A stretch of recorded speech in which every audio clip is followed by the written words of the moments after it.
สบายดีทุกคนเนาะมื้อนี้ก็มาพบกับสุมจิตกับรายการเล่าเรื่องผีซึ่งผีนี้เฮานั้นจะมาเล่าเกี่ยวกับเรื่องเข้าป่าไปหาผี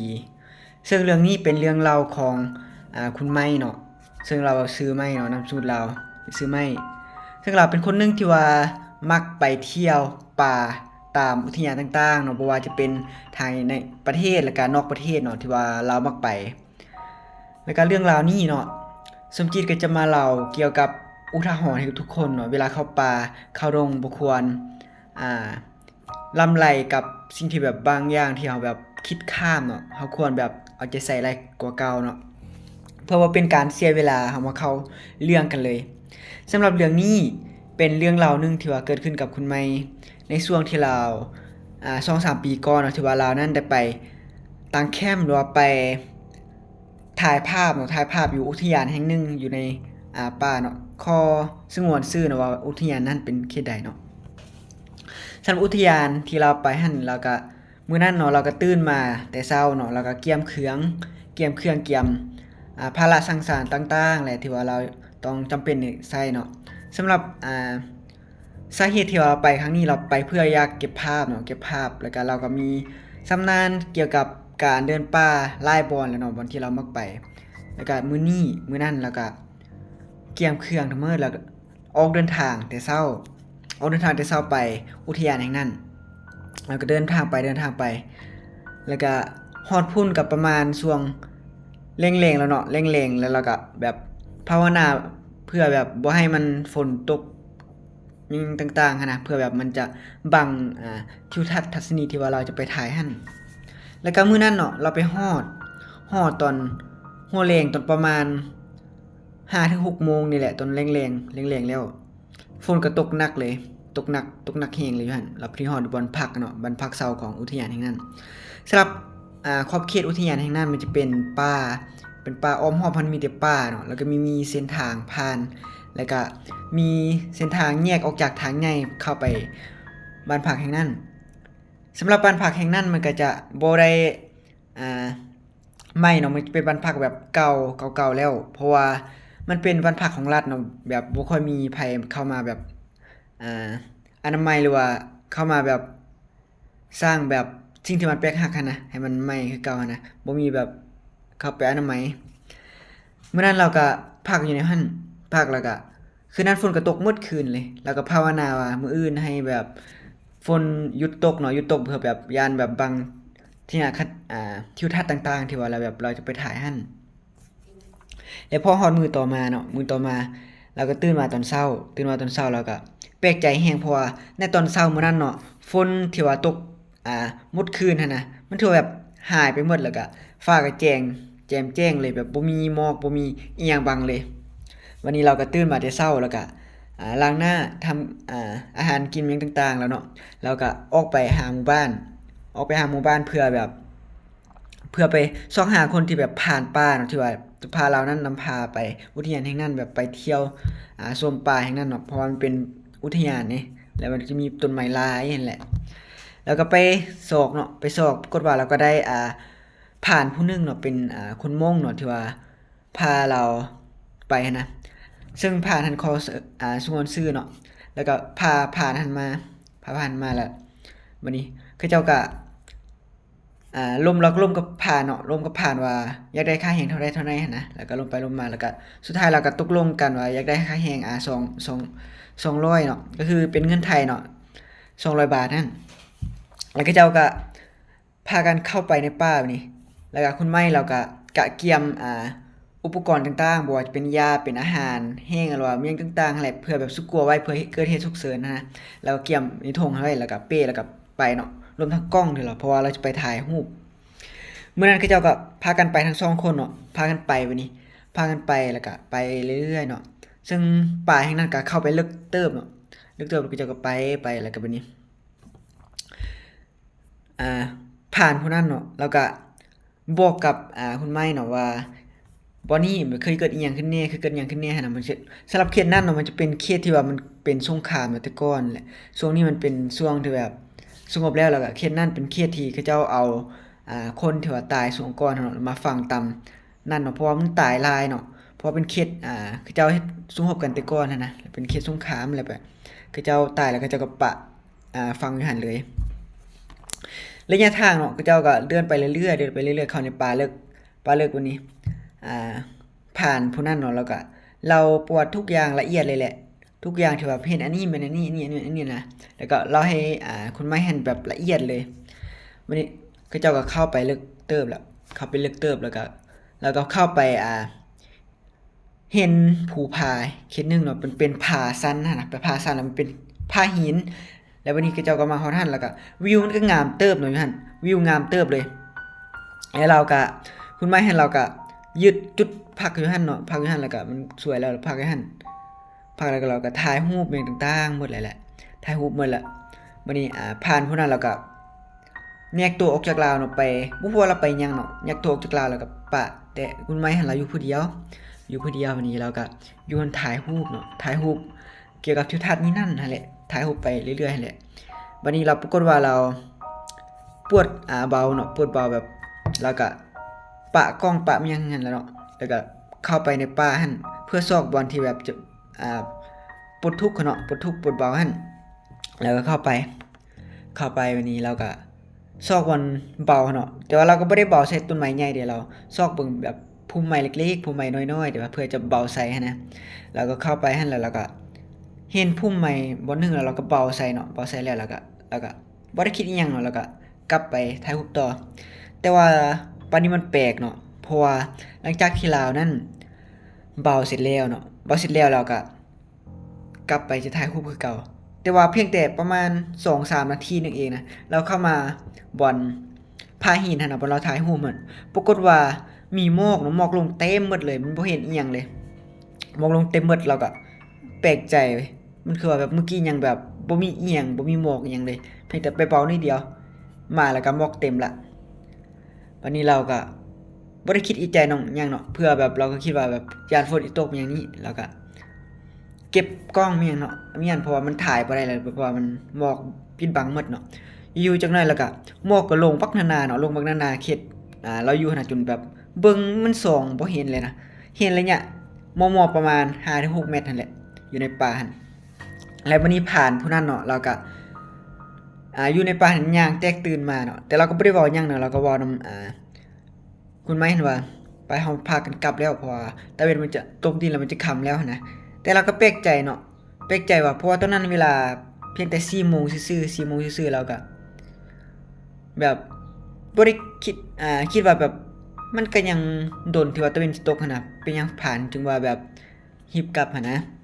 วันนี้เราก็บ่ได้คิดเอะใจหยังเนาะเพราะว่าผ่านหั่นเราก็เป็นคนชำนาญพื้นที่แน่แล้วก็ฟังความในผ่านหั่นก็เลยพากันแบบกลับไปนั่นแหละกลับไปวันนี้คือเจ้าก็กลับแล้วก็ย่างกลับเรื่อยๆเนาะย่างกลับเรื่อยๆแล้วผ่านพวกนั้นตั้งแต่เรา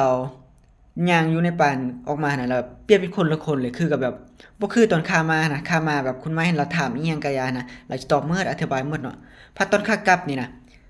คุณไม้เราถามอีหยังก็ยาเราจะบ่ตอบเลยมิดแล้วก็มุ่งหน้ากลับอย่างเดียวเนาะมุ่งหน้ากลับอย่างเดียววันนี้เราก็ย่างๆๆๆแล้วก็ย่างแบบไวเนาะแล้วบัดนี้คุณไม้เราก็ย่างตามแบบพยายามย่างตามแหละจนจะบ่ทันหั่นน่ะจนจะแล่นแหละคือกับจะแล่นเลยบัดนี้เราย่างๆไปแล้วปรากฏว่าเราแบบก้มเบิ่งพื้นดินเนาะก้มเบิ่งแบบทางหั่นน่ะแล้วเราก็ก้มเงยหน้าขึ้นปรากฏว่าผ่านผู้นั้นได้หายไปแล้วเนาะเราบ่ฮู้ว่าผ่านผู้นั้นหายไปทางไปทางใดหันนะเราก็เอิ้นเนาะเอิ้นผ่านผู้นั้นเอิ้นไปเอิ้นมาแล้วก็ผ่านเพิ่นก็มิดแหละมิดแบบบ่ตอบหันน่ะแบบคือกับแบบเราอยู่ผู้เดียวแล้วแค่นั้นเนาะเบิ่งไปทางใดก็มีแต่ป่าอย่างเดียวแล้วบัดนี้เราก็เรื่องย้านเราก็บ่รู้สึกย้านเนาะเพราะว่าเราเคยแบบเข้าไปป่าหลายเทื่อเนาะเราก็แบบรู้สึกลึงหั้นแหละแต่ว่าเพียงแต่เราแปลกใจซื่อๆว่าลุงเพิ่นคือว่าไปไวแท้นะบัดนี้เราก็คิดว่าเครื่องที่เราเตรียมเอามาเนาะเครื่องที่เราเตรียมบ่ว่าจะเป็นยาเป็นอาหารแห้งไฟฉายมันต่างๆคือจะได้ใช้แล้วแหละเพราะว่าเราเอิ้นจังได๋ซอกไปทางใดก็บ่เห็นลุงคนนั้นเนาะแล้วก็ย่างไปเรื่อยๆแบบนี้ย่างไปเรื่อยๆก็โดนเติบเนาะเราเอิ้นไปแล้วก็บ่ได้ยินอีหยังบ่ยินเสียงตอบรับอีหยังนะแล้วก็ย่างไปเรื่อยๆจนเราย่างไปฮอดจุดๆหนึงเนาะมันเป็นลานหญ้ากว้างเนาะลานหญ้ากว้างแบบเป็นบอนเขาเจ้าพากันนะเราย่างว่าท่านเห็นลุงผ่านผู้นั้นเนาะเรานั่งอยู่นั่นแหละนั่งแบบนั่งตัว นั่งคือกับนั่งเซาเงินแต่ว่าเราเงยเบิ่งต้นไม้สูงๆต้นไม้หนึงเนาะเป็นต้นไม้ใหญ่เราเงยเบิ่งปลายต้นไม้หั่นแล้วก็คนไม้หั่นเราก็ย่างมาตำฮอดเราหั่นเราก็ถามคนนั้นว่าเราเงยเบิ่งอีหยังเนาะคือว่าแบบเราเบิ่งก็บ่เห็นอีหยังนะแต่ว่าลุงเพิ่นนก็มิดบัดนี้มิดก็โดนเติบเนาะโดนเติบเดี๋ยวนี้เราก็เริ่มสงสัยแล้วแล้วมาจักหน่อยประมาณ2-3 นาทีพอแล้วเราเบิ่งแบบจ้องเลยนะแต่ว่าสีหน้าแบบคือกับเห็นอีหยังสักอย่างที่แบบบ่ดีหันนะและเคสนั้นแบบมันมีหมอกลงหมอกลงแบบหนาแล้วหันนะมันเบิ่งก็บ่ค่อยแจ้งปานใดวันนี้ลุงเพิ่นก็ถามกับเราว่าเมื่อกี้เราเบิ่งต้นไม้หั่นนะอยู่ยอดหั่นเราเห็นอีหยังบ่วันนี้ลุงพลลุงไม้หั่นเนาะคุณไม้หั่นเราก็บ่ได้เว้าว่ามันบ่เห็นอีหยังเนาะวันนี้เราก็ถามผ่านผู้นั้นว่าเราเห็นอีหยังบ่หั่นนะ พานนั่นก็ว่าบ่มีหยังมีเพียงแต่นกหายากซื่อๆนะแต่เราก็เอะใจแปลกใจแหละเพราะว่าลุงเราเบิ่งแบบสีหน้าแบบจริงจังอีหลีเนาะคือก็แบบตกใจหันนะแต่เราก็บ่ได้ถามอีหยังต่อเนาะวันนี้เราก็แปลกใจว่าเมื่อกี้ทั้งๆที่เราเอิ้นลุงแท้ว่าวันนี้ลุงเพิ่นก็บ่ได้ถามเราอีหยังเลยว่าเราลงทางหรือมันหยังบ่หันนะคือก็แบบปกติหั้นเราก็เริ่มสงสัยแล้ววันนี้แล้วลุงผู้นั้นก็พาเราย่างฮีบกลับเมื่อ ที่พักเนาะแล้วย่างไปแบบก็ถือว่าไกลเติบวันนี้ย่างจนฮอดจุดที่ว่าเขาจะแยกย้ายเนาะฮอดบ่อนคือจะปะรถนะปะรถแล้วเขาเจ้าเข้าป่าหั่นฮอดหันเขาเจ้าก็ตกลงเรื่องค่าจ้างเนาะ200หันแล้วเขาเจ้าก็เอาให้หลังจากนั้นเขาเจ้าก็แยกย้ายเนาะก็คือผ่านเพราะนั้นเราจะไปทางขวามือไปทางครัวเนาะแล้วก็ส่วนคุณไม้หั่นเราจะขี่รถไปทางซ้ายก็คือมันแยกย่านไปคนละทางเลยแยกแบบเพื่อเราจะแยกไปหาแคมป์ที่เราอยู่หั่นเนาะเพราะว่าเขาเจ้าอยู่หั่นมันอยู่เทิงภูบัดนี้เราขี่รถลงภูนี่คุณไม้หั่นเราก็แยกเนาะแล้วก็ขี่รถกลับบัดนี้ขี่รถกลับตอนขามาเนาะ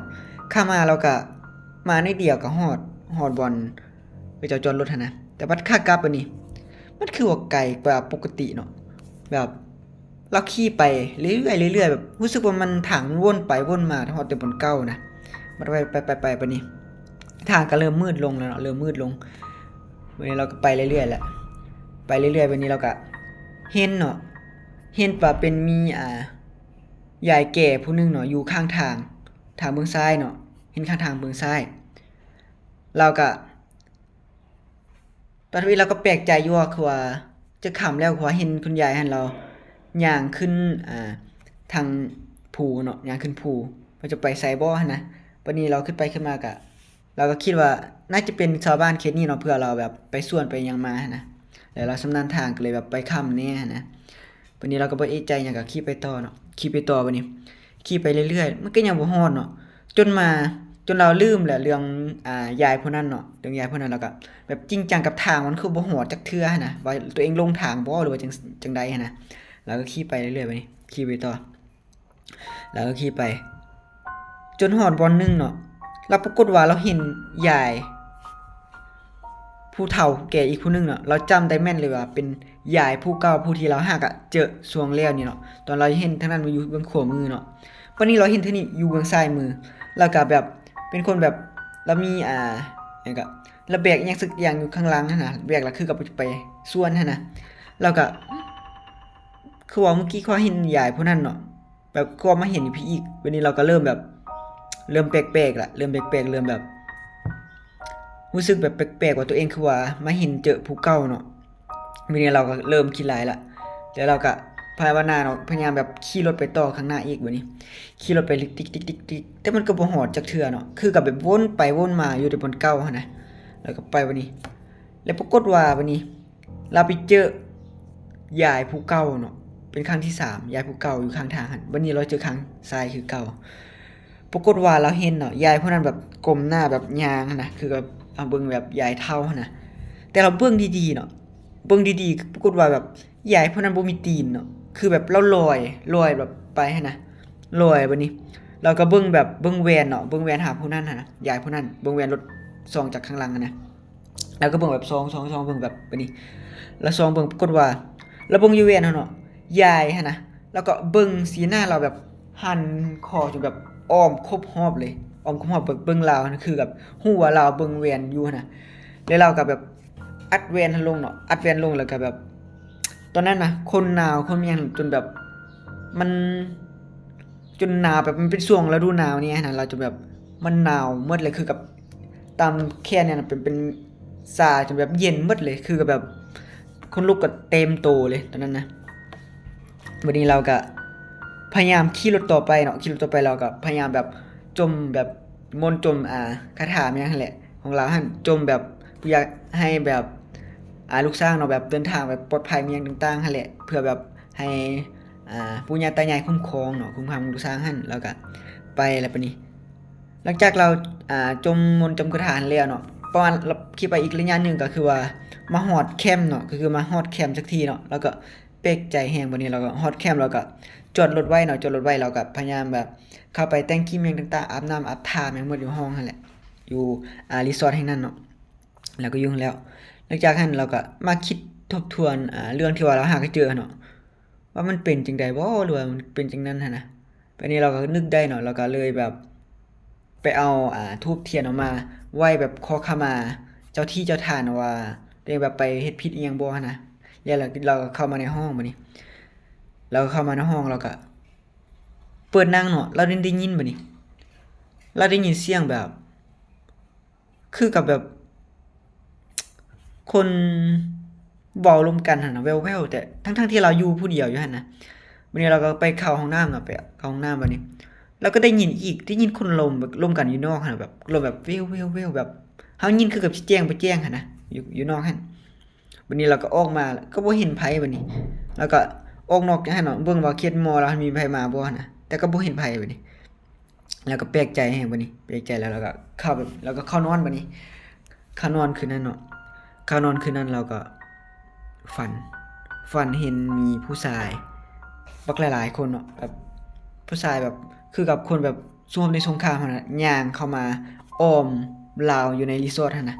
แล้วเราก็สะดุ้งตื่นเนาะสะดุ้งตื่นแล้วก็เราก็บัดนี้ก็ฮอดเช้าเนาะเราก็ยังแปลกใจอยู่ว่าแบบฝันอีหยังแบบนั้นหั่นนะบัดนี้มาตอนเช้ามื้อนั้นฝนก็บ่ได้ตกเนาะมื้อนั้นบ่ได้ตกแล้วก็ฟ้าก็แจ่มใสหั่นแหละแล้วก็เข้าไปซอกคนมาพาเราไปอีกเนาะบัดนี้อีกบัดนี้บังเอิญว่ามื้อนั้นเนาะมันมีพวกหน่วยงานกสิกรรมเนาะเขาเจ้าพอดีบังเอิญมาเขตนั้นพอดีหั้นนะก็เลยแบบอาศัยไปนำเขาเจ้าเลยบัดนี้ไปนำเขาเจ้าบัดนี้เราก็ไปเนาะเขาเจ้าก็พาเราไปนั่นแหละไปบัดนี้เขาเจ้าก็เล่าเหตุการณ์เล่าสถานที่บัดนี้มันเกิดอีหยังขึ้นให้เราฟังนั่นแหละบัดนี้เขาเจ้าก็บอกว่าเขตนั้นน่ะมันเป็นสถานที่แบบแต่ก่อนมันเขตสงครามนะเขาเจ้าสู้รบแล้วก็เขตนั้นมันจะมี